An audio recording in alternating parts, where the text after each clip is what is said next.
ಬಾರಿ ನಡೆದ ಮೆಗಾ ಹರಾಜಿನಲ್ಲಿ ರಿಷಬ್ ಪಂತ್ ಅವರನ್ನು ಎಲ್ಎಸ್ಜಿ ಬರೋಬ್ಬರಿ 27 ಕೋಟಿ ರೂಪಾಯಿಗೆ ಖರೀದಿಸಿತ್ತು.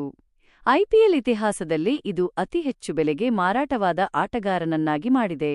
ಆದಾಗ್ಯೂ ಭಾರತದ ಮಾಜಿ ಸ್ಪಿನ್ನರ್ ಪಿಯೂಷ್ ಚಾವ್ಲಾ ಅವರು ಪಂತ್ ಅವರನ್ನು ಕುಗ್ಗಿಸಲು ದುಬಾರಿ ಮೊತ್ತವೇ ಕಾರಣ ಎಂದು ಭಾವಿಸುವುದಿಲ್ಲ.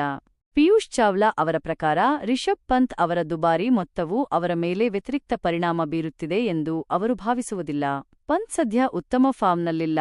ಅವರು ಭಾರತೀಯ ವೈಟ್ ಬಾಲ್ ಸರ್ಕ್ಯೂಟ್ನಿಂದ ಹೊರಗಿದ್ದಾರೆ ಮತ್ತು ಈ ಟೂರ್ನಮೆಂಟ್ಗೆ ಫ್ರಾಂಚೈಸಿಯ ನಾಯಕನಾಗಿ ಬರುತ್ತಿರುವುದರಿಂದ ಅವರ ಬಗ್ಗೆ ಹೆಚ್ಚಿನ ನಿರೀಕ್ಷೆಗಳಿದ್ದವು.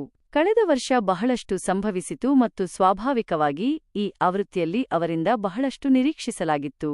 ದುರದೃಷ್ಟವಶಾತ್ ಅವರ ತಂಡ ಮತ್ತು ಅವರ ವೈಯಕ್ತಿಕ ಫಾರ್ಮ್ ಎರಡೂ ಚೆನ್ನಾಗಿ ಆರಂಭವಾಗಿಲ್ಲ. ಇಂದು ಅವರು ಔಟ್ ಆದ ಬಾಲ್ ಅನ್ನು ಎಲ್ಲಿಗೆ ಬೇಕಾದರೂ ಹೊಡೆಯಬಹುದಿತ್ತು. ಆದರೆ ಅವರು ಶಾರ್ಟ್ ಫೈನ್ ಲೆಗ್ನಲ್ಲಿ ಫೀಲ್ಡರ್ ಕೈಗೆ ನೀಡಿದರು. ಆನಂತರ ಅವರ ಪ್ರತಿಕ್ರಿಯೆಯು ಅವರು ಕಠಿಣ ಪರಿಸ್ಥಿತಿಯನ್ನು ಎದುರಿಸುತ್ತಿದ್ದಾರೆ ಎಂಬುದು ಅವರಿಗೂ ತಿಳಿದಿದೆ ಎಂಬುದನ್ನು ಸೂಚಿಸುತ್ತದೆ. ಅಲ್ಲಿ ಅವರು ಅಂದುಕೊಂಡ ರೀತಿಯಲ್ಲಿ ಯಾವುದೂ ನಡೆಯುತ್ತಿಲ್ಲ.